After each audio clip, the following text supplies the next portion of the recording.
낮아져 있어가지고 잠깐만. 어제 결혼식을 해가지고 주례자분이 키가 작더라고요. 잠깐만. 예, 우리 같이 기도하고 말씀 보도록 하겠습니다.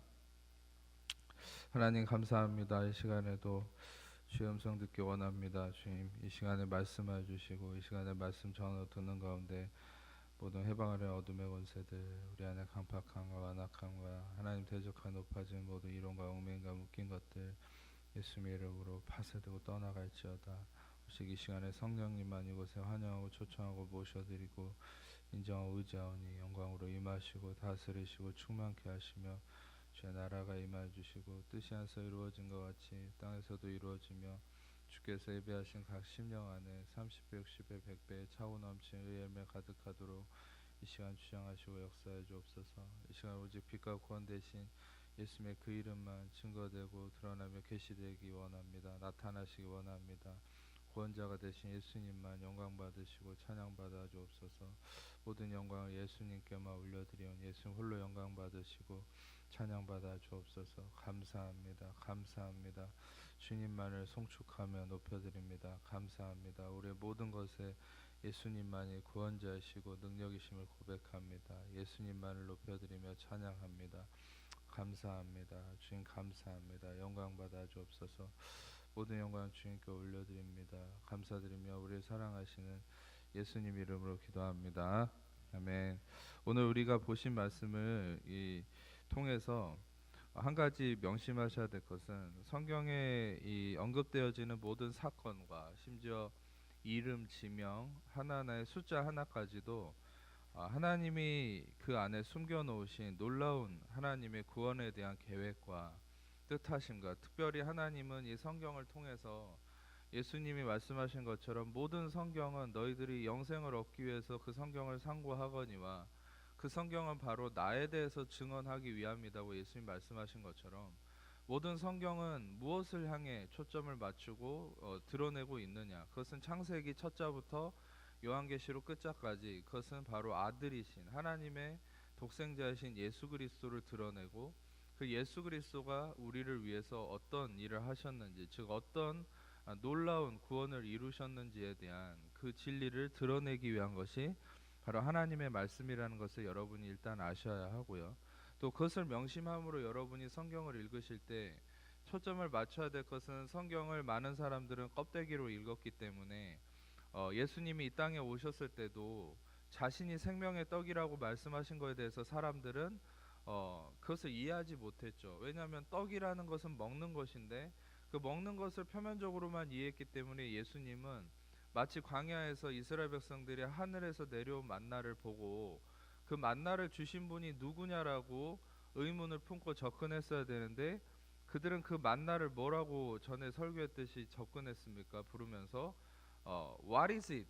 만후라고 그랬죠. 만후는 만은 what이란 말이고 후는 히브리어 후는 it이란 말인데 그것은 이게 뭐냐, 그것이 무엇인가에만 집착을 했다는 거죠. 즉 하나님이 주신 무언가를 받았을 때 이 말씀도 마찬가지입니다.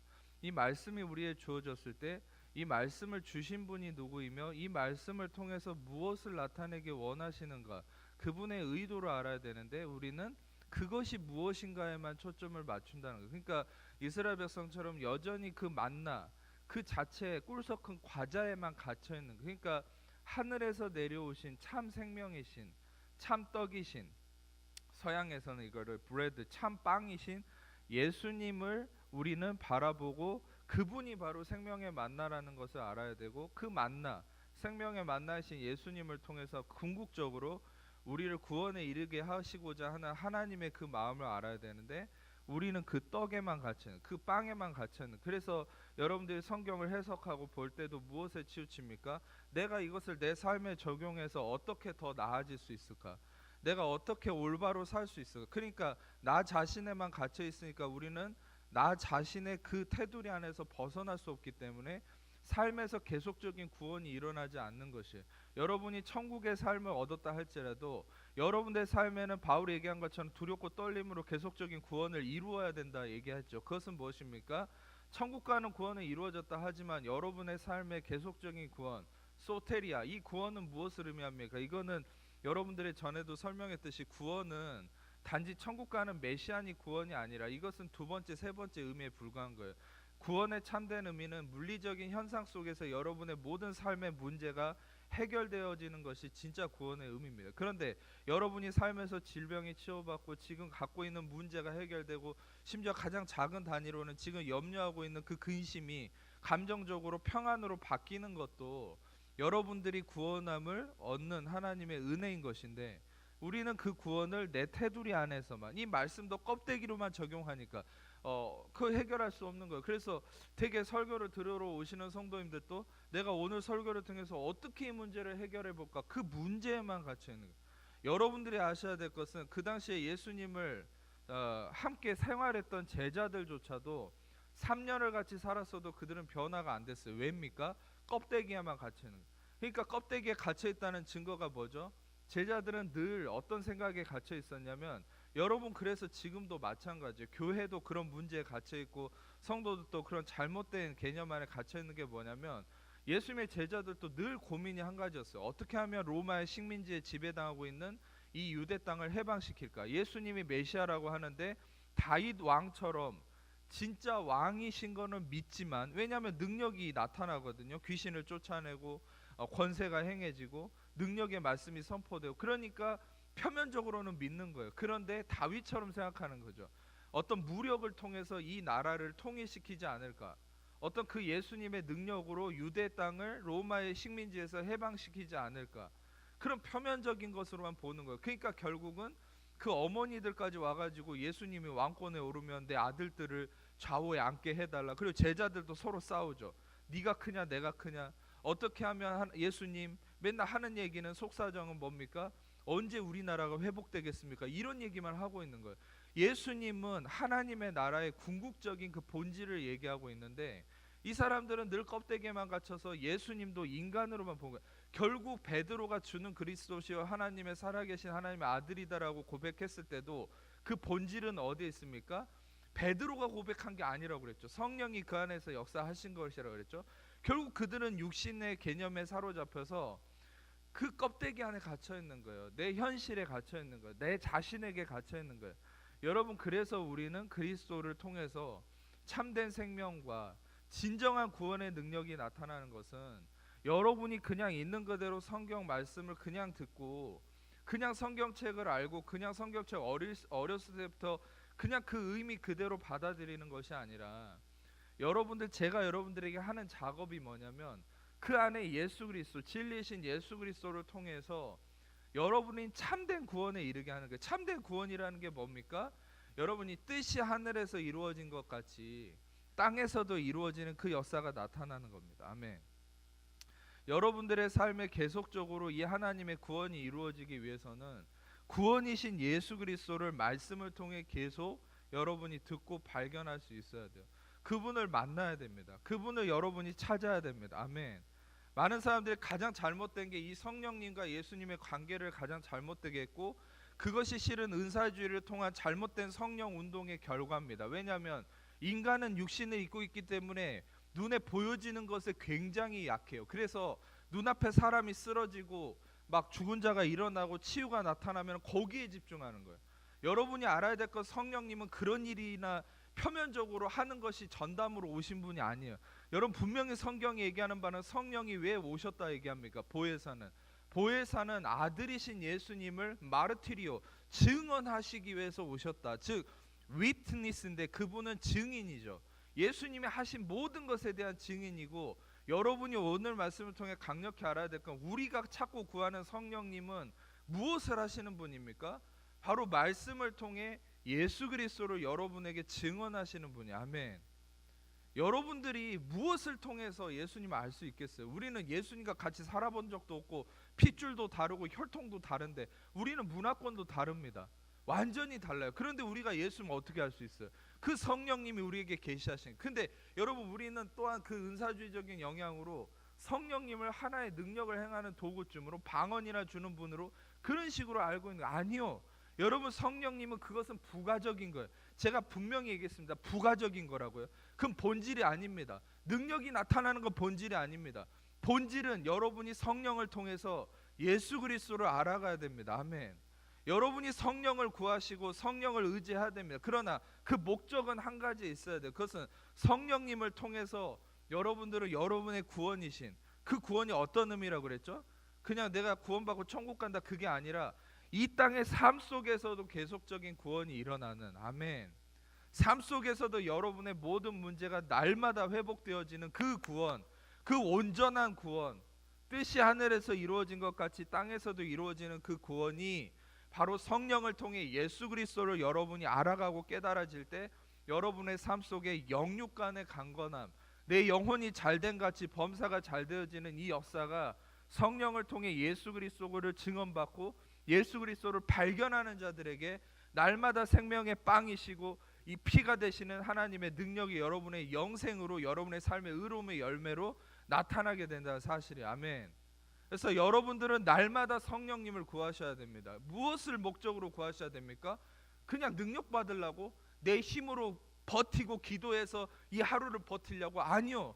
여러분, 만나의 개념을 생각해야 돼요. 이스라엘 백성들이 광야에서 하루하루 경험했던 모든 원리는 예수 그리스도와 연관되고 이것이 여러분에게 생명이 되는 원리인데, 그 중에 제일 중요한 게 만나의 원리예요.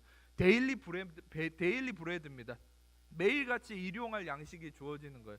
매일같이 그 하늘의 양식이 없으면 살 수 없는 거예요. 그분을 의지하지 않고서는 살 수 없는 거예요. 내가 능력받아서, 내가 기도해서 내 힘으로 버티는 삶이 아니라, 여러분들은 성령이 뭐라고 말씀하신지 알아야 돼요. 기도의 개념도 뭡니까? 여러분, 기도의 개념도 하루 10시간 무릎 꿇고 기도하고 그 다음부터는 내 삶을 사는 것이 아니라, 성령은 분명히 바울을 통해서 너희는 무시로 성령 안에서 깨어서 기도하라고 그랬죠. 아멘. 여러분들에게 어떤 분들은 3시간 기도해야 된다, 10시간 기도해야 된다 얘기하지만 성령 그런 얘기 한 적 없습니다. 성경은 분명히 얘기하는 바는 무시로 성령 안에서 매 순간 깨어서 기도하라 그랬죠. 그리고 분명한 것은 기도는 호흡이죠. 그러면 우리가 기도한다는 의미는 뭡니까? 무릎 꿇고 기도할 때만 기도하는 겁니까? 아니죠. 우리는 늘 내 안에 성령님과 소통하고 은혜 복음에 깨어서 주님과 소통이 일어나는 것이 모든 기도의 순간인 것이, 아멘. 그래서 의인의 간구는 역사하는 힘이 큼이라. 여러분, 악인의 간구는 역사하는 힘이 있다고 얘기하지 않았어요. 의인의 간구, 여러분이 그리스도의 피를 통해서 의로워진 자는, 그 의인은 역사하는 힘이 큽니다. 그 의인의 간구가, 여러분, 의인의 10시간의 간구가 역사하는 힘이 크다고 얘기하지 않아요. 성경은. 여러분, 목사들의 말을 믿지 말고 성경을 믿으시기를 축복합니다. 아멘.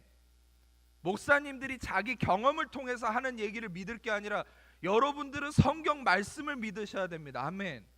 성경 말씀이 뭐라 얘기합니까? 의인의 간구는 역사하는 힘이 크다 그랬어요. 그건 뭡니까? 마가복음 16장의 마지막 절에도 뭐라 얘기합니까? 믿는 자에게는 표적이 따르니 곧 그들이 내 이름으로 귀신을 쫓아내며 새 마건을 말하며 무슨 독을 마실지라도 해를 받지 않냐며 병든 자에게 손을 얹은 즉 나으리라. 거기에는 어떤 조건도 없어요.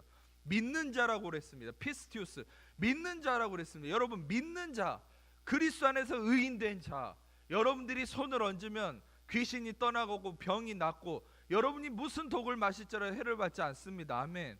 여기서 독을 먹는다는 것은 물리적인 의미만을 얘기하는 게 아니에요. 실상 물리적인 그런 역사도 있겠지만 이것 때문에 실제로 실험학에서 독을 먹어보는 사람은 없으리라고 믿습니다. 아멘.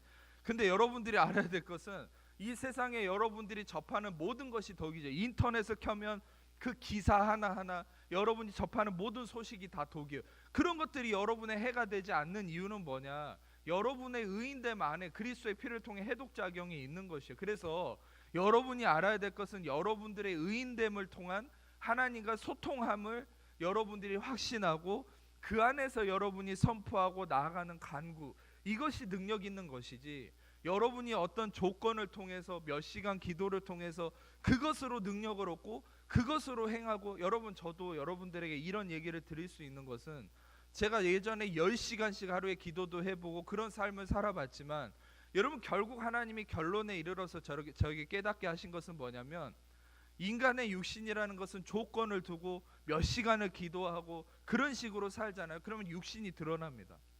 그리고 결국은 그 시간에 의존해요. 그 시간 이외에는 기도를 하지 않게 됩니다. 여러분, 중요한 것은 여러분의 개념이 바뀌어야 돼요. 기도는 뭡니까? 항상 매 순간 하는 겁니다. 아멘.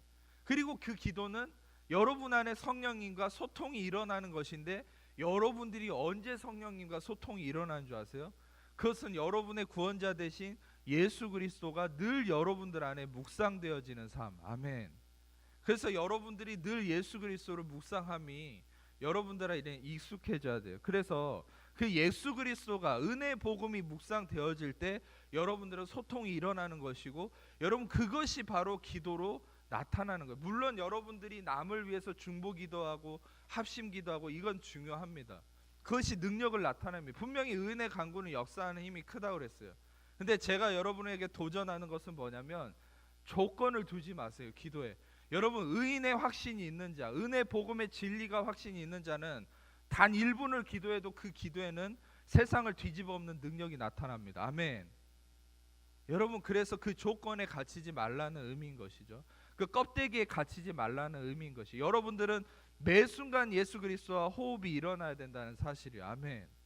그래서 여러분들에게 이 말씀을 드리는 이유는, 오늘 말씀도 여러분이 접할 때 실은 이 말씀을 보신 분도 있고 안 보신 분도 있겠지만, 실상 다윗이 왕이 되고 하나님과의 관계 속에서 어떻게 정복을 이루어가고 하나님의 나라를 이루어가는지에 대한 어떤 사건을 표현하는 것이죠. 그러나 방금 얘기했던 것처럼 성경의 모든 사건은 그것의 표면적인 의미만을 우리가 받아들였을 때는 단지 인간적인 어떤 교훈밖에 얻을 수 없다는 것이, 우리가 말씀을 통해 얻어야 되는 것은 참된 구원의 능력입니다. 아멘.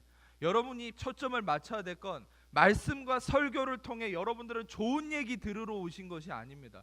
말씀과 설교를 통해 여러분들은 그냥 어떤 인간적 도움을 얻으러 오신 것이 아닙니다. 그 문제를 해결받으러 오신 것이 아닙니다. 여러분들은 이 말씀을 들음을 통해서 참된 구원이신 예수님이 여러분의 그 문제 가운데, 여러분의 심령 안에 들어가심으로 여러분을 다스리고 뜻이 하늘에서 이루어지는 영혼이 잘됨 같이 강건케 되는, 여러분의 모든 삶이 강건케 되는 여러분의 삶의 웰빙, 샬롬이 임하는 참된 구원이 이루어지는 것이 이 말씀의 이 목적이라는 사실을, 그래서 오늘 그 부분에 초점을 두고 여러분들에게 말씀을 전하고 싶은데, 실상 여러분들에게 이 말씀을 이제 구체적인 사건보다는 진리의 관점에서 말씀을 드리려고 하는 것이죠. 14장의 이 초두에는 이스라엘, 이 전에도 마찬가지, 오늘 읽기 전의 내용도 다윗이 이스라엘의 왕이 되고 나서 이 블레셋이 쳐들어왔습니다. 표면적인 사건은 블레셋이 쳐들어와서 다윗이 하나님께 묻고 나아가는 모습이죠. 실상 저도 이런 모습을 통해서 우리가 무엇을 하기 전에는 항상 하나님께 묻고 하나님의 답을 얻고 움직여야 된다라는 그런 귀한 영적인 원리를 얻기도 했습니다. 그런데 제가 실은 하나님의 그 은혜 아래서 이 말씀의 귀한 진리를 깨달았을 때 아주 놀라운 구원의 능력이 이 말씀 안에 숨어 있었다는 것을 제가 발견할 수 있었습니다. 그것은 뭐냐면, 여기서 이제 단지 이 블레셋이 쳐들어온 가운데 다윗이 대항하는 것으로 이 상황이 이루어지는 것만을 의미하는 것이 아니라, 우리가 14장의 9절을 보시게 되면 블레셋 사람들이 르바임 골짜기로 쳐들어왔다 얘기를 합니다. 여기서 우리는 여러 가지 역할이 실상 많은 의미로 해석되어지고 많은 의미로 성령께서 말씀하신다는 것을 여러분 염두에 두어야 됩니다. 그런데 여기서 이 블레셋 사람이라는 존재는 어떤 존재입니까? 실상 이들은 죄인이죠. 악한 자죠. 근데 여기서 블레셋 사람이 르바임 골짜기로 왔다라는 것이 참 의미가 있는 부분이에요. 왜냐하면 여기서 르바임이라는 말이 라파라는 히브리어거든요. 라파라는 말은 히브리어로 치유한다는 얘기입니다. 이 라파라는, 야훼 라파라는 하나님의 이름도 있지 않습니까? 그래서 이 블레셋 사람들은 이 치유의 골짜기로 들어왔다라는 거예요.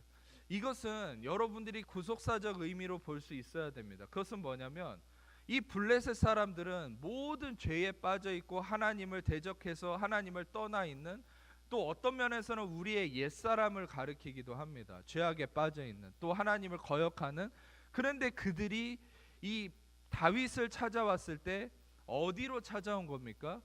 르바임 골짜기로 이 쳐들어왔다는 말도 파샤트라는 말인데 이거는 좀 의미가 다양한 말인데 이거는 어떤 무엇을 벗다는 얘기기도 하고 침입하다 또는 돌진하다는 의미거든요.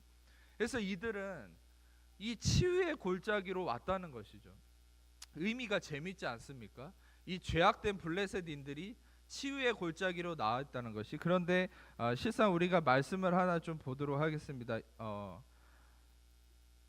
말씀을 같이 보도록 하겠습니다. 우리가 누가복음 15장 1절 말씀 스크린으로 같이 읽을게요. 모든 세리와 죄인들이 말씀을 들으러 가까이 나오니. 여러분 누가복음 15장은 잃은 양의 비유, 잃은 드라크마의 비유, 잃은 또 둘째 아들의 비유. 이것은 회개에 대한 말씀을 예수님이 하신 거거든요.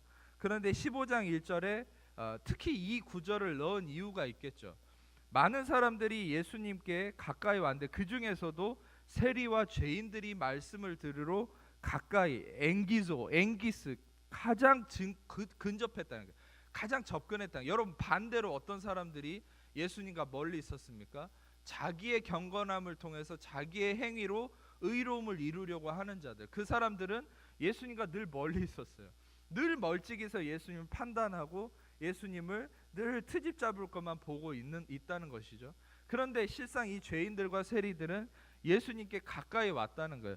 어떤 면에서는 블레셋 사람들이 치유의 골짜기로 나왔다, 르바임 골짜기로 들어왔다, 돌진했다는 것은 무엇입니까? 이 치유를 갈망하는 인간의 실존을 의미하는 것이죠. 이 치유함을 이루시는 이 다시 말하면 의인을 부르러 온 것이 아니라 죄인을 부르러 오시고 병든 자를 위해서 의사가 병든 자를 위해서 존재하는 것처럼 인자는 죄인을 구원하러 왔다 하신 말씀처럼 여러분 이 죄인들은 그냥 예수님에게 끌리는 거예요. 여러분들 우리는 예수님에게 다 끌리는 자들임을 믿습니다. 아멘. 그것은 왜냐하면 우리가 죄인이기 때문에. 물론 우리는 의인이지만 죄를 짓는 의인인 것이죠. 그래서 우리는 예수님께 끌리는 거예요. 그분을 통한 은혜가 넘치기 때문에. 많은 사람들은 예수님께 끌렸습니다. 특히 죄인들은 갈 곳이 없는 것이죠. 이 의를 갈망하는 것이죠. 그래서 이 블레셋 사람들이 르바임 골짜기로 왔을 때 다윗이 하나님께 묻습니다. 내가 블레셋 사람들을 치러 올라가겠습니까? 주께서 그들을 내 손에 넘기시겠나이까? 다시 본문으로 넘어가세요. 10절에 블레셋 사람들을 치러 올라가겠습니까? 주께서 그들을 내 손에 넘기시겠나이까? 야훼께서 그에게 이르시되 올라가라, 내가 그들을 내 손에 넘기겠다. 여러분 이것이 여러분들에게 저는 껍데기로 이해되지 않기를 원하는 의미에서 이 말씀을 지금 깊은 의미로 이제 해석을 해드릴 겁니다. 그것은 뭐냐면 이 다윗이 블레셋 사람을 치러 올라간다는 것이 이것은 아까도 얘기했듯이 블레셋은 우리의 죄된 옛사람의 어떤 그리스도를 떠나 있는 모습들을 의미한다고 그랬죠. 근데 그것을 다윗은 치러 올라간다고 그러죠. 그리고 이 다윗이 야훼께 하는 말이 굉장히 의미가 있습니다. 그것은 뭐냐면 그들을 내 손에 넘기시겠나이까 이런 말을 하죠.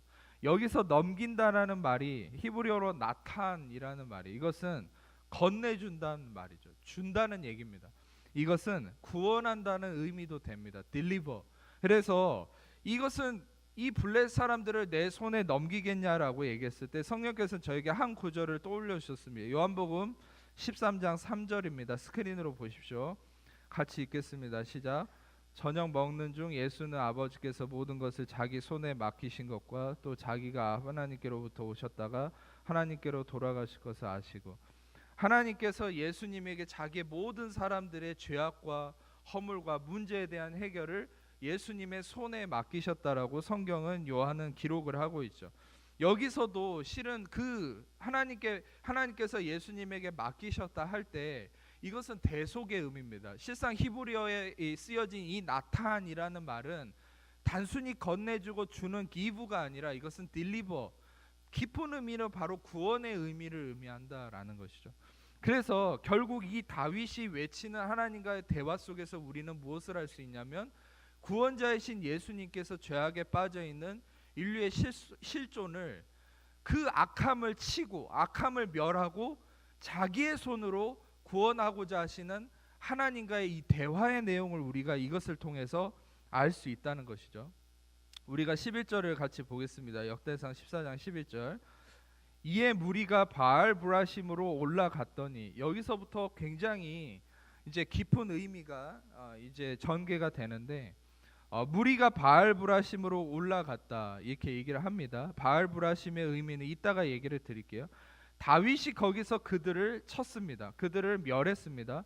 그리고 다윗이 하나님이 물을 쪼갠과 같이 내 손으로 대적을 흩으셨다 해서 이름을 바알브라심이라고 지었다고 그랬죠. 바알브라심이란 말은 두 가지의 합성어인데, 바알이라는 말은 주인이라는 의미고, 브라심은 무슨 말이냐면 페레츠라는 말이거든요. 그러니까 히브리어로 그대로 읽으면 바알 포라찜이라는 말이에요. 근데 이거를 바알이라는 말과 페레츠라는 말이 합쳐진 거거든요. 페레츠는 뭐냐면 터져 나왔다. 이것은 파열이란 말이에요. 여러분이 성경에서 이 누굽니까? 유다와 다말이 낳은 아이의 이름이 뭔지 아세요? 유다가 며느리와 근친상간 해가지고 낳은 그 아이가 터트려서 나왔다 해서 이름을 베레스라고 하거든요.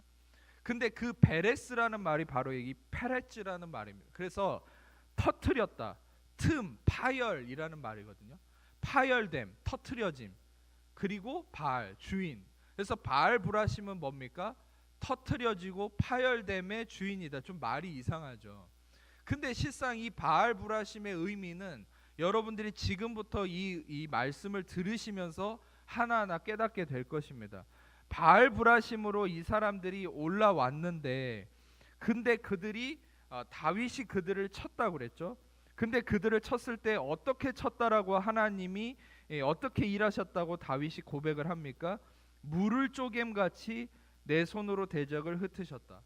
여러분, 저는 성경에서 문맥적으로 조금 이렇게 언밸런스하다고 해야 되나? 문맥적으로 전혀 언급될 필요가 없는, 문맥적으로 언급하지 않아도 되는 문구나 단어가 등장할 때는 굉장히 큰 진리가 삽입되어 있다고 그랬죠. 그것은 예를 들어서 저번에 설교처럼 교회에 대한 설교를 했을 때처럼 아담과 하와를 지으시고 아담을 지으시고 아담의 갈비뼈에서 여자를 만드셨을 때, 그때 갑자기 삽입구처럼 뭐가 들어가 있다고 그랬죠? 남자가 부모를 떠나 여자와 합함이 뭐 이렇게 연합한다, 그런 구절이 들어가 있잖아요, 창세기에. 그러니까 그런 말처럼, 전혀 문맥과 상관없는 말처럼, 여러분 지금 다윗이 물을 쪼갬같이라는 말을 언급하는 것이 굉장히 의미가 있습니다. 이 물을 쪼갠다라는 말이 실상 우리가 창세기 1장에서 처음 발견할 수 있는 말인데, 스크린으로 보세요. 창세기 1장 6절입니다.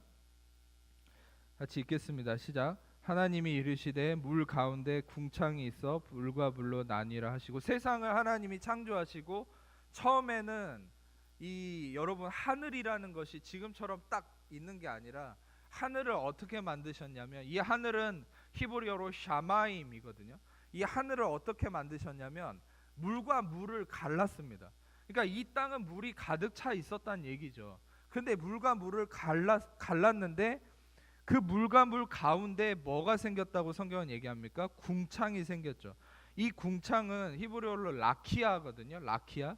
근데 이 라키아는 어디서 나온 말이냐면 라까라는 말에서 나왔는데, 이거는 짓밟고 친다는 얘기입니다.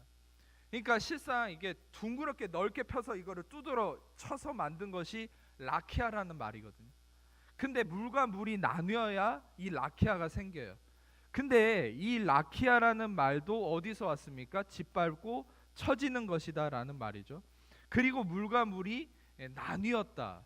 이 나뉘었다라는 것이 중요합니다. 나뉘어서 라키아가 생긴 것이죠. 여러분, 예수님이 우리를 위해서 쪼개지셨죠. 예수님의 그분의 육체가 쪼개지심으로 우리가 예수님을 통한 구원의 길이 열린 것이죠. 아멘. 실상 이 말씀과 더불어 조금 더 참고적으로 봐야 될 게 창세기 15장 말씀 잠깐 스크린으로 보세요.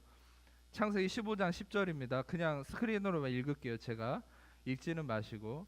아브라함이 하나님께 언약이 이루어지는 순간에, 그 언약은 베리트, 죽음의 언약이라고 그랬죠. 그런데 옛날에 그 족장들의 관습처럼 동물의 사체를 쪼개서 그 사이를 걸어가면서 맹약을 맺는데, 하나님이 아브라함에게 맹약을 맺으시는 상황이죠. 근데 재물을 어떻게 합니까? 재물을 쪼갭니다. 재물을 쪼개고 나중에는 횃불이 그 사이를 왔다 갔다 하죠. 그것이 바로 이 쪼개진 재물, 예수 그리스도를 의미하거든요. 근데 흥미로운 것은 뭐냐면 창세기 15장에 쪼개졌다라는 말이 바탈이란 말이거든요. 바탈. 그런데 방금 여러분이 창세기 1장 6절로 넘어가서 창세기 1장 6절에 물과 물이 나누어졌다 그랬죠. 이 물과 물이 나누어졌다 할 때 이게 바달입니다. 그러니까 바달과 바탈은 좀 단어는 다르지만 완전한 동의어입니다. 디바이드, 나눠졌다는 거예요. 즉 무엇입니까? 예수님이 나눠지심으로 인해서 구원의 길이 열렸다. 즉 여러분들 우리가 히브리서 10장 말씀을 잠깐 스크린을 보겠습니다. 히브리서 10장 19절에서 20절 말씀 같이 보겠습니다. 시작. 그러므로 형제들아 우리가 예수의 피를 힘입어 성소에 들어갈 담력을 얻었나니 그 길은 우리를 위하여 휘장 가운데 열어놓으신 새로운 산 길이요 휘장은 곧 그의 육체니라. 아멘. 아멘. 그의 육체가 휘장이 십자가에서 예수님이 쿨라 다 이루셨다 했을 때 휘장이 위에서 아래로 찢어졌죠. 휘장은 인간이 들 수도 없을 만큼 무거운 휘장인데 커튼 같은 게 아닙니다. 근데 그 휘장이 아래에서 위로 찢어졌으면 인간이 한 거겠지만 위에서 아래로 찢어졌다. 그것은 하나님이 이 휘장을 찢어버리신 것이죠. 할렐루야. 그리고 이 휘장은 성경에서 명확히 뭐라 얘기합니까? 지성소와 성소를 가로막는, 즉 하나님의 임재와 인간의 영역을 가로막는 이 휘장은 바로 예수님의 육체인데, 예수님의 육체가 찢어짐으로 왜 하나님께 길이 열립니까? 그 예수님의 의로운 육체가, 그 의로운 육체에 인간의 죄가 전가되었기 때문에, 즉 인간의 죄된 육신이 하나님과 우리를 가로막고 있었죠. 그런데 예수님의 의로운 육체가 죄된 육체를 전가하고 그것을 끌어안고 찢어지시고 쪼개지심으로 말미암아 하나님께 나아갈 길이 열린 것이죠. 아멘. 아멘. 여기까지 잘 따라오고 계십니까? 제가 분명히 얘기했지만 이해가 안 돼도 이 말씀이 진리이고 그리스도 그 자체이기 때문에 여러분들에게 엄청난 축복과 능력으로 나타납니다. 아멘. 이해가 안 돼도 그냥 들으세요. 그래서 여러분들이 알아야 될 것은 이 예수님의 육체가 찢겨짐으로, 나눠짐으로 인해서 하나님께 나아갈, 그 피로 인해서 나아갈 길이 열렸고, 여러분이 아셔야 된 것처럼 창세기 1장도 여러분에게 맨날 나눴듯이 창조가 먼저가 아니라 했죠. 구원의 기반으로 창조가 이루어졌는데 이 창조의 의미 안에 다 구원의 진리가 있다고 하지 않았습니까? 물과 물이 나누어지는 것은 단순한 현상을 얘기하는 것이 아니라 바로 이것을 쪼개므로 인해서 이 라키아는 뭐죠? 두드려서 패서 친다는 거죠. 바로 예수님이 침을 당하고 때려짐을 당함으로 인해서 이 하늘이 이루어지고 하나님 나라가 이 땅에 나타난다. 할렐루야. 여기까지 잘 따라오고 계시죠? 저는 너무나 이게 흥분이 되거든요. 이 진리가. 마태복음 26장 67절입니다. 스크린으로만 보세요. 같이 읽겠습니다. 시작. 이에 예수의 얼굴에 침을 뱉으며 주먹으로 치고 어떤 사람 손바닥으로 때리며, 예수님이 이런 침을 당하고 때림을 당했습니다. 여러분, 실상 여러분들이 아셔야 될 건, 웃사는 전에 설교했듯이 언약궤는 예수님을 상징하지만 그림자일 뿐이거든요. 근데 율법의 시대였기 때문에 언약궤를 인간이 만지면 그 자리에 죽습니다. 그런데 보세요. 언약궤보다 위대한 본체이신 예수님을 인간이 때리고 만졌지만, 심지어 만지는 게 아니라 때리고 치기까지 했죠. 근데 이들은 죽지 않았어요. 왜입니까? 바로 그리스도의 은혜 때문입니다. 할렐루야. 그분의 은혜 때문에 죽지 않는 거예요. 아멘. 이 은혜가 얼마나 위대합니까? 근데 그 은혜는 바로 우리를 이 침을 당하고 때림을 당함을 통해서 우리를 구원에 이르게 하는 것이죠. 아멘. 그래서 여러분, 이 하나님이 천지를 창조한 가운데서도 예수님의 때려짐과 쪼개짐과 이 원리를 통해서 하나님이 이 천지를 창조하셨다. 즉 여러분, 하나님께서 이 말씀을 통해서 무엇을 나타내시는 겁니까? 다시 역대상 14장 11절로 돌아가서 하나님이 물을 쪼개같이 내 손으로 내 대적을 흩으셨다. 여러분, 다윗이 이 말은 그냥 우연히 한 말이 아닙니다. 이것은 바로 어마어마한 방금까지 설명했던 창조 안에 숨겨진 구원의 원리와 그리스도가 쪼개지심을 통한 우리가 하나님께 나아가는 이 구원의 역사를 하나님이 이 다윗의 말을 통해서 이 안에 숨겨 놓으신 것이죠.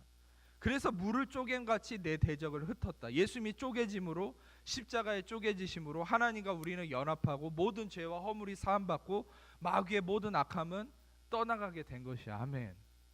그리고 여러분, 실상 제가 계속적으로 이 블레셋이라는 존재가 왜 인간의 더러운 실존이고 하나님이 그리스도를 통해 행하심이 다윗의 이 사건을 통해 나타내는 것이다라고 제가 얘기를 하냐면, 그것은 바로 12절의 결정적 증거가 있는 것이죠. 12절을 보시면 블레셋 사람이 그들의 우상을 그곳에 버렸으므로 다윗이 명령해서 불에 살랐다 이렇게 얘기합니다.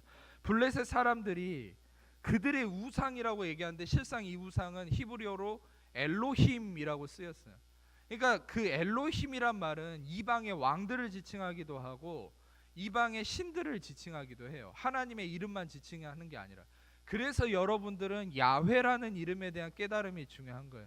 야훼만이 참된 구원의 이름인 것이죠. 이 야훼는 언약의 하나님의 이름을 증거하고 엘로힘은 전능자의 의미를 나타내거든요. 근데 여기서 우상이라는 말은 엘로힘이라는 말입니다. 그래서 그들의 엘로힘을 그곳에 아자부했다는 것, 그곳에 포기하고 떠났다는 것이죠. 그리스도가 온전한 쪼개지심과 온전한 죄사함을 이루시는 십자가를 통해서 인류는 그분을 믿는 모든 택함을 받은 자들은 어떻게 됩니까? 그들이 가지고 있던 모든 아비가 되었던 마귀의 모든 이방신을 그들은 떠나고 이제는 어떻게 됩니까? 다윗이 명령해서 불에 살랐다고 합니다. 다윗이 명령해서 불에 살랐다는 것은 이것은 소멸했다는 것이거든요. 여기에 대한 부가적인 성경이 이사야 4장 4절입니다. 이사야 4장 4절을 같이 읽겠습니다. 시작. 이는 주께서 심판하는 영과 소멸하는 영으로 시온의 딸들의 더러움을 씻기시며 예루살렘의 피를 그 중에 청결하게 하실 때가 됩니다. 아멘. 아멘. 그리스도가 쪼개지시고 그리스도가 일하심으로 모든 죄악의 마귀의 그 실존 안에 갇혀있던 그 마귀의 그 영역 안에 갇혀있던 인간이 자기의 엘로힘 무엇입니까? 마귀죠. 악한 것들이죠. 그것을 버리고 떠나서 어떻게 됐습니까? 다윗이, 여기서 다윗은 예수 그리스도를 상징하거든요. 이 다윗이 바로 이것을 소멸해 버렸다. 근데 하나님께서 바로 이 소멸하는 것을 이사야 4장 4절에 뭐라 얘기합니까? 이것은 정결하게 하는 것이다. 할렐루야. 바로 그리스도를 통해서 우리를 정결케 하시고 의롭게 하셨다라는 이 진리를 말씀하시는 것이죠. 또한 제가 이것을 또한 아주 중요한 의미를 말씀드릴 것입니다. 그래서 여기서 아까 제가 말씀드렸던 바알 브라심이 어떤 의미인가? 11절 역대상 14장 11절로 돌아가서 바알 브라심이 어떤 곳인가? 어떤 곳인가 하면은 아까도 여러분들이 아셔야 될 게 여러분 블레셋을 다윗이 쳤다고 하잖아요. 지금부터 잘 들어보세요. 블레셋을 다윗이 쳤다고 하는데 여러분 실상 이 블레셋은 어떤 존재입니까? 우리의 옛사람이죠. 악한 하나님을 떠난 우리의 실존이었죠. 인간의 아담의 저주 안에 있는 인간의 실존이었죠. 근데 다윗이 그들을 쳤지만 여러분 여기서는 쪼개짐이라는 의미가 나오지 않았습니까? 예수님이 쪼개졌다. 여러분 이것은 무슨 의미냐면 바로 이 블레셋은 인간의 저주받은 실존인데 예수님이 십자가에서 어떤 일을 이루셨습니까? 디바인 익스체인지, 즉 신성한 교환이 이루어졌죠. 죄가 예수님에게 전가되고 예수님의 의가 인간에게 전가되었죠. 신성한 교환이 이루어졌습니다. 우리의 죄악은, 우리의 죄된 정체성은 예수님에게 옮겨지고 예수님의 의의 정체성이 인간에게 옮겨진 것이죠. 그래서 예수님은 성경에서 거의 한 번도 하나님을 하나님이라고 엘로힘이라고 부르지 않았어요. 하나님을 늘 아바라고 불렀습니다. 여러분 나중에 설교하겠지만 하나님의 이름은 세 가지로 계시가 돼요. 엘로힘, 야훼, 아바. 근데 예수님이 우리에게 계시하신 이름은 아바입니다. 아바, 아버지. 늘 아버지라고 지칭해요, 하나님을. 그런데 여러분 유일하게 예수님이 십자가에서 단 한 번 하나님을 엘로힘이라고 얘기하죠. 그게 언제입니까? 엘리 엘리 라마 사박다니. 하나님 하나님 어찌해서 나를 버리셨나까? 왜 예수님께서 그 순간에 하나님께 버림받았다라고 선포합니까?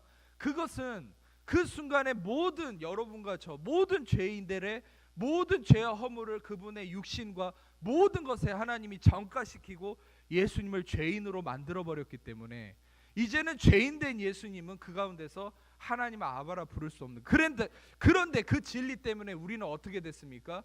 예수님이 항상 하나님을 아빠라고 불렀지만 십자가에서는 하나님을 엘로힘이라고 부를 수밖에 없었던 그 실존, 죄인이 되었기 때문에.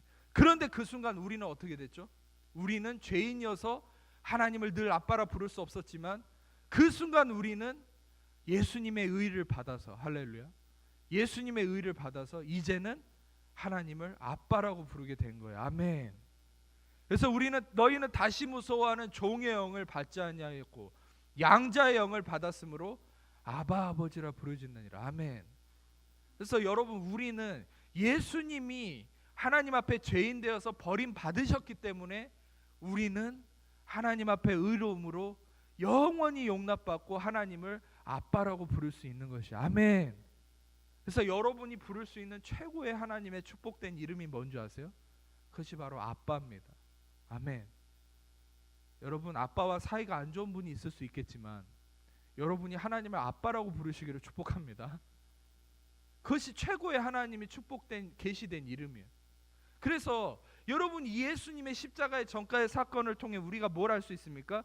지금 여기서도 블레셋이 침을 당했지만 이것은 예수님이 블레셋이 되어서, 예수님이 죄인이 되어서 침을 당하는 상황인 것이죠. 그래서 물이 쪼개짐 같이 쪼개져서 죽었다, 즉 망했다. 이것은 무엇을 망함을 의미합니까? 우리의 옛사람의 망함을 의미하죠. 예수님이 바로 우리의 옛사람이 되셔서 망해지시고 침을 당하시고 쪼개지심을 당하시고 아픔을 당하셨다. 그것이 바로 바알브라심에서 일어난 사건인데, 이 바알브라심이 뭐라 했습니까? 바로 터져나옴, 이것이 파열됨, 터져나옴, 파열됨의 주인됨이다 라는 장소라고 했죠. 여러분, 예수님이 십자가에서 그의 심장이 파열돼서, 심낭층이 파열돼서 물과 피가 동시에 쏟아졌다고 그랬죠.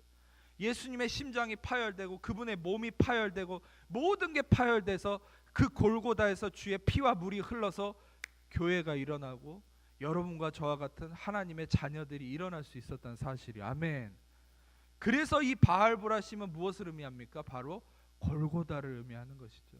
십자가가 세워진 골고다. 이 이름이 바로 증거가 되는 거예요. 제가 바로 이 말씀을 나누는, 이 말씀을 그렇게 해석할 수 있는 근거가 무엇인가? 바로 바알브라심이라는 의미에 있는 것이죠. 물이 쪼개짐 같은 이라는 이 단어의 의미가 숨겨져 있는 것이죠. 여러분, 예수님이 쪼개지셨기 때문에 바로 예수님의 쪼개지심으로 말미암아 모든 인류는 하나님의 구원에 이르렀다. 예수님이 침을 당함으로 말미암아. 그래서 실상 여기서 11절에 계속 보겠습니다. 11절에 그들을 쳤다. 그러니까 곧 이 블레셋이 침을 당함은 예수님이 우리를 대신해서 죄인 돼서 십자가에서 침을 당한 것이라고 의미를 얘기했죠. 그런데 여기서 친다는 말이 히브리어로 나카라는 말입니다. 나카. 근데 이거는 치거나 때리는 걸 의미하는데, 저희가 호세아 6장 1절을 보겠습니다. 호세아 6장 1절 말씀 같이 읽겠습니다. 시작. 오라, 우리가 야훼께로 돌아가자. 야훼께서 우리를 치셨으나 도로 낫게 하실 것이요 우리를 치셨으나 싸매어 주실 것이라. 여러분, 이것을 여러분이 구원자의 관점에서 보셔야 됩니다. 단지 우리 이스라엘 백성처럼 하나님이 나를 치셨지만, 내 삶에 고통이 있었지만 나를 싸매 주실 거예요, 이런 일차적인 의미로 보지 않기를 원해요. 여러분, 이 호세아 6장 1절에 이 주체가 되는 사람이 누군지 아세요? 그게 바로 예수 그리스도예요. 예수 그리스도가 바로 침을 당하셨기 때문에, 예수 그리스도가 찢어지셨기 때문에 그 갈고리 달린 채찍에, 여러분, 수도 없이 맞은 거예요. 갈고리 달린 채찍에 예수님이 찢어지셨기 때문에 우리가 낫게 된 거예요. 아멘. 호세아 6장 1절은 그 의미인 것이에요. 예수 그리스도가 침을 당했기 때문에, 여기서 바로 나카라는 단어를 쓰는 거예요. 예수 그리스도가 나카, 침을 당하셨기 때문에 하나님이 우리를 싸매 주시는 거예요. 할렐루야. 여러분, 우리가 불쌍해서 하나님 우리를 싸매 주는 게 아니에요. 예수가 침을 당하고 예수가 찢겼기 때문에 우리가 싸매임을 당하고 하나님 우리를 감싸 안으신 거예요. 아멘. 그것은 공의가 성취됐기 때문에, 죄악에 대한 심판이 이루어졌기 때문에 하나님의 은혜가 이루어지는 거예요. 아멘. 은혜는 값싼 게 아닙니다. 은혜는 처절한 대가가 치러진 가장 값어치 있는 대가 지불이, 예수의 대가 지불이 바로 우리가 얻고 있는 은혜인 것입니다. 아멘. 우리가 이사야 53장 6절을 보겠습니다. 스크린으로 같이 읽겠습니다. 시작. 그가 찔림은 우리의 허물 때문이요 그가 상함은 우리의 죄악 때문이라. 그가 징계를 받음으로 우린 평화를 누리고 그가 채찍에 맞음 우리는 나음을 얻었다. 여러분, 이 말씀이 너무 중요한 것은 방금 말씀처럼 그 예수님의 찔림으로, 예수님의 상함으로, 예수님의 징계와 채찍에 맞음으로 우리가 나음을 입었다. 여러분, 중요한 것은 여기서 한 가지 의미가, 영어로는 다들 stripes, 이 채찍질이라고, 채찍을 복수로 표현하거든요. 그런데 여러분, 이게 여러분들에게 아주 놀라운 생명이 되는 진리가 될 것을 믿는데, 그것은 뭐냐면 이사야 53장 5절에 그가 채찍에 맞음으로라는 말이 히브리어로 하뿌라라는 말이거든. 이거는 단수로 쓰입니다. 단수로 쓰였어요. 그러니까 채찍질을 복수로 쓰지 않고 단수로 썼어요. 근데 동일하게 베드로전서 2장 24절을 보세요. 베드로전서 2장 24절은 이사야 53장 바로 5절을 인용한 겁니다. 같이 읽겠습니다. 시작. 친히 나무에 달려 그 몸으로 우리 죄를 담당하게 하셨으니 이는 우리로 죄에 대하여 죽고 의에 대하여 살게 하려 함이라. 그가 채찍에 맞음으로 너희는 나음을 얻으니. 근데 여기서 채찍에 맞음으로라고 헬라어로 몰롭스라는 말을 쓰거든요. 이것도 단수예요. 근데 영어 킹제임스 버전의 영어는 stripes라고 복수로 돼 있거든요. 근데 히브리어랑 헬라어는 다 단수로 돼 있어요. 왜 단수로 돼 있을까요? 여러분, 이 뭡니까? 이 TJ 매크로슨이라는 이 저명한 이 헬라어 학자가 있는데, 이 사람이 성령 안에서 뭘 깨달았냐면, 뭘 얘기하냐면, 예수님의 채찍질을 왜 단수로 표현했냐면, 여러분, 예수님이 로마 시절에 그 채찍은요, 그 끈 마지막에 갈고리, 유리 조각, 각종 조각들이 달렸어요. 그걸 사람한테 던져서 딱 치면은 그게 살점에 박히는 거예요. 그걸 딱 뜯어내면 살점이 다 튀는 거죠.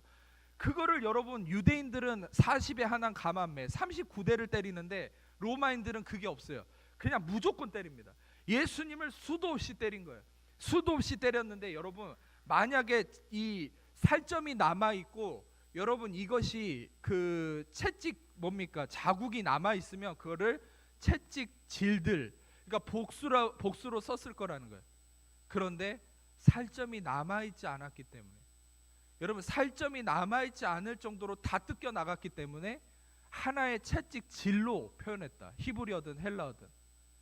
여러분, 상상이 되십니까? 멜 깁슨이 쓴 패션 오브 크라이스트는 엄청나게 그것은 뭡니까?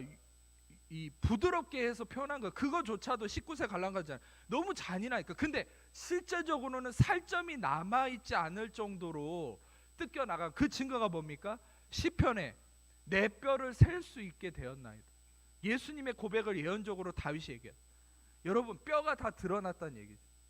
예수님의 모든 이 살점이 떨어져 나간 십자가의 고통은 채찍질부터 시작된 거예요. 모든 살점이 남아있지 않을 정도의 단수로서의 채찍질. 여러분, 바로 그 살점이 다 떨어져 나가고 모든 육체적인 문제가 다, 육체적인 연약함이 다 드러날 정도로 우리를 위해서 고통을 당하셨기 때문에, 여러분들이 그리스도 안에서 치유를 받는 것은 가장 확정된 것이라는 사실이. 아멘. 여러분, 치유를 대가로 받지 마십시오. 예수님이 채찍에 맞음으로 분명히 여러분들은 나음을 얻는다고 얘기합니다. 아멘. 아멘. 여러분들이 무엇을 근거로 나음을 얻습니까? 물론 하나님은 의사나 어떤 병원을 사용하시지만 여러분이 이 말씀에 기반을 두시기를 저는 원합니다. 하나님은 치유의 하나님이십니다. 하나님이 여러분의 육신을 그저 죽게 내버려 두지 않습니다. 여러분의 육신을 회복시키시기 원합니다. 아멘. 내 영혼이 잘된 같이 내가 범사에 잘되기 원하십니다. 아멘. 여러분들의 그 육신이 왜 났습니까? 예수님이 그 모든 채찍질과 고통을 감당하셨기 때문에, 그것을 당하셨기 때문에 우리는 낫게 된다는 사실입니다. 아멘. 여러분, 마지막으로 제가 이 말씀만 나누고 마치겠습니다. 여러분, 우리가 예수 그리스도 안에서 이 온전한 하나님 앞에 새 생명을 얻는 삶, 그리스도가 침을 당하고 이제는 그리스도 안에서 생명을 얻는 삶이라는 것은 그리스도가 우리의 자리를 대신해서 침을 당했기 때문에, 쪼개짐을 당했기 때문에 우리는 그분으로 말미암아 하나님과 연합할 수 있게 되었다. 이게 복음의 진리죠. 하나님께서 여러분들에게 의도하시는 그 은혜의 말씀을 마지막으로 같이 좀 나누고 말씀을 마치도록 하겠습니다. 로마서 6장 6절에서 7절입니다. 시작. 우리가 알거니와 우리의 옛사람이 예수와 함께 십자가에 못 박힌 것은 죄의 몸이 죽어 다시는 우리가 죄에게 종노릇하지 아니하려 함이니 이는 죽은 자가 죄에서 벗어나 의롭다 하심을 얻었음이라. 아주 이 깊은 말씀이기 때문에 이 말씀만 갖고도 1시간 이상을 얘기해야 되지만 최대한 줄여서 여러분 이것을 간략하게 말씀드리면, 여러분과 제가 여기서 블레셋이 예수님과 함께 죽은 거죠. 블레셋은 죄된 우리의 옛사람을 의미하잖아요. 예수님과 함께 죽었기 때문에 우리는 이제 어떻게 된 겁니까? 우리는 죄의 몸이 죽어서 다시는 죄에게 종노릇하지 않는 삶을 살게 되었다. 성경은 명시하죠. 그것을 또한 여러분 우리의 실존을 뭐라고 얘기하냐면, 다시 베드로전서 2장 24절 스크린으로 보세요. 스크린으로만 보세요. 아까 읽었으니까. 친히 나무에 달려 그 몸으로 우리의 죄를 담당하셨으니, 그분이 십자가를 통해서 친히 나무에 달려 그분의 몸으로 우리의 죄를 담당하셨기 때문에 어떻게 됩니까? 우리는 죄에 대해서 죽고 의에 대해서 살게 되었다. 아멘. 지금부터 여러분 마지막으로는 여러분의 실존을 깨달아야 된다는 거예요. 내가 누군가, 예수 그리스도가 십자가에서 죽으셨기 때문에 나는 어떤 자가 되었는가를 여러분이 깨달아야 된다는 것이죠. 단지 예수님이 나를 위해 죽은 것만 아는 것이 아니라 여러분들은 예수님이 죄를 담당하고 그 나무에 달려서 죽으셨기 때문에 어떻게 됐습니까? 우리가 바로 죄에 대해서 죽고 의에 대해서 살게 되었다. 아멘. 아멘. 그리고 다시 로마서 6장 6절 7절을 넘어가서, 죄의 몸이 죽어서 다시는 여러분이 죄에게 종노릇하지 않게 하려 함이라. 근데 7절에 이는 가르라는 말인데, 이거는 뭐뭐 때문이라는 얘기거든요. 이것은 죽은 자가 죄에서 벗어나 의롭다 하심을 얻었습니다. 여러분이 죄에서 벗어나 예수를 통해 의롭다함을 얻었기 때문에 어떤 일이 일어났다라는 얘기입니까? 그것은 여러분들이 더 이상 여러분들의 죄의 몸이 죽어 있고 여러분들은 죄에게 종노릇하지 않는 자가 여러분의 실존이라는 거예요. 여러분, 이것은 율법에서 얘기하는 것처럼 죄 짓지 말라 그런 의미가 아니에요. 여러분들이 어떤 사람이라는 것을 얘기하는 거예요. 여러분들이 예수님이 십자가에 죽으심으로 여러분들을 의롭게 하셨기 때문에, 십자가의 죽으심은 무엇 때문에 죽으신 겁니까? 여러분을 의롭다 하시기 위해서. 아멘. 로마서 4장 25절입니다. 같이 읽겠습니다. 시작. 예수는 우리가 범죄한 것 때문에 내줌이 되고 또한 우리를 의롭다 하시기 위해서 살아나셨는데, 여기서 오해하지 마셔야 될 게, 여기서 이 위하여라는 말이 디아라는 말로 쓰였는데, 이거는 의롭다 하시기 위해서 살아났다는 게 아니라, 이거는 헬라어로 이 해석을 정확히 하면 이것은 우리가 의로워졌기 때문에 예수님이 살아나셨다. 아멘. 여러분, 예수님은 우리가 범죄한 것 때문에 십자가에 내줌이 되셨죠? 맞습니까? 아멘.